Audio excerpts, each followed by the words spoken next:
NCC ദിനം, യുവജന ദിനം, വികസിത ഭാരത യുവനേതൃ സംവാദം, മുതിർന്ന പൗരന്മാരെ ഡിജിറ്റൽ വിപ്ലവത്തിന്റെ ഭാഗമാക്കാൻ മുൻകൈയെടുക്കുന്ന യുവാക്കൾ, കുട്ടികളുടെ വിദ്യാഭ്യാസവുമായി ബന്ധപ്പെട്ട നൂതന ശ്രമങ്ങൾ, ഗയാന സന്ദർശനം, ഭാരതീയ പ്രവാസി സമൂഹം, ഏക് പേഡ് മാ കെ നാം, കുരുവി സംരക്ഷണം, വേസ്റ്റ് വെൽത്ത് എന്നീ ക്യാമ്പയിനുകൾ തുടങ്ങി നിരവധി വിഷയങ്ങളാണ് പ്രധാനമന്ത്രി നരേന്ദ്രമോദി മൻ കി ബാത്തിന്റെ 116-ാം പതിപ്പിൽ പരാമർശിച്ചത്.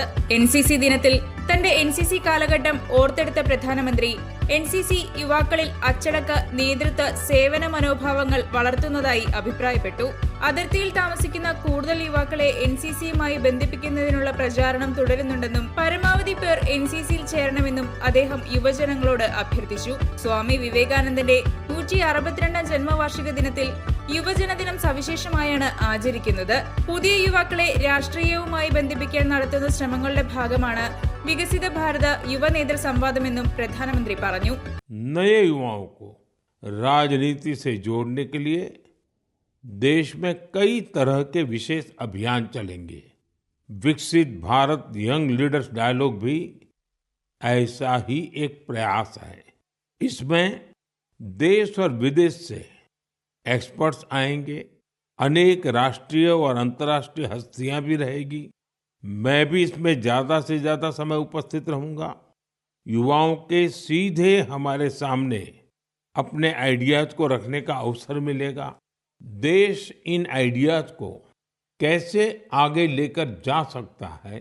മുതിർന്ന പൗരന്മാരെ ഡിജിറ്റൽ വിപ്ലവത്തിന്റെ ഭാഗമാക്കാൻ മുൻകൈയെടുക്കുന്ന യുവാക്കളുടെ ശ്രമങ്ങളെക്കുറിച്ചും പ്രധാനമന്ത്രി പരാമർശിച്ചു. കുട്ടികളുടെ വിദ്യാഭ്യാസം മെച്ചപ്പെടുത്തുന്നതിനായി ചെന്നൈ, ഹൈദരാബാദ്, ബീഹാറിലെ ഗോപാൽഗഞ്ച് എന്നിവിടങ്ങളിൽ നിന്നുള്ള നൂതന ശ്രമങ്ങളും പ്രധാനമന്ത്രി വിശദീകരിച്ചു.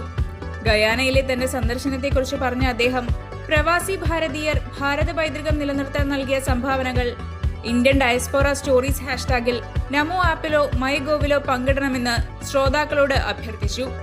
ഒമാനിൽ നൂറ്റാണ്ടുകളായി സ്ഥിരതാമസമാക്കിയ ഭാരതീയ കുടുംബങ്ങളുടെ ചരിത്രം സംരക്ഷിക്കുന്നതിനുള്ള ഇന്ത്യൻ എംബസിയുടെയും നാഷണൽ ആർക്കൈവ്സ് ഓഫ് ഇന്ത്യയുടെയും പ്രവർത്തനങ്ങളും അദ്ദേഹം ചൂണ്ടിക്കാട്ടി.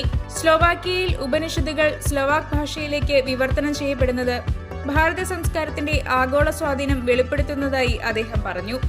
ഏക് പേഡ് മാ കെ നാം ക്യാമ്പയിനിന്റെ ഭാഗമായി മധ്യപ്രദേശിലെ ഇൻഡോറിൽ മരങ്ങൾ നട്ടുപിടിപ്പിച്ചതിൽ റെക്കോർഡ് സൃഷ്ടിച്ചതിനെക്കുറിച്ചും ക്യാമ്പയിനിന് വിദേശ രാജ്യങ്ങളിൽ ലഭിക്കുന്ന സ്വീകാര്യതയെക്കുറിച്ചും അദ്ദേഹം എടുത്തുകാട്ടി. मध्यप्रदेश के इंदौर में एक पेड़ माँ के नाम अभियान के तहत पेड़ लगाने का रिकॉर्ड बना है.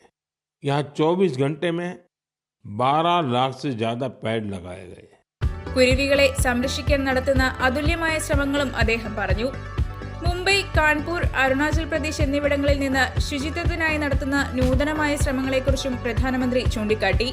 ഇത്തരം ശ്രമങ്ങൾ ഭാരതത്തിന്റെ ശുചിത്വ ക്യാമ്പയിനിന് ഊർജം പകരുന്നുവെന്നും ഇവ മൻ കി ബാത്തിലൂടെ അറിയിക്കാനും ശ്രോതാക്കളോട് അഭ്യർത്ഥിച്ചുകൊണ്ടാണ് പ്രധാനമന്ത്രി മൻ കി ബാത്തിന്റെ 116-ാം പതിപ്പ് ഉപസംഹരിച്ചത്.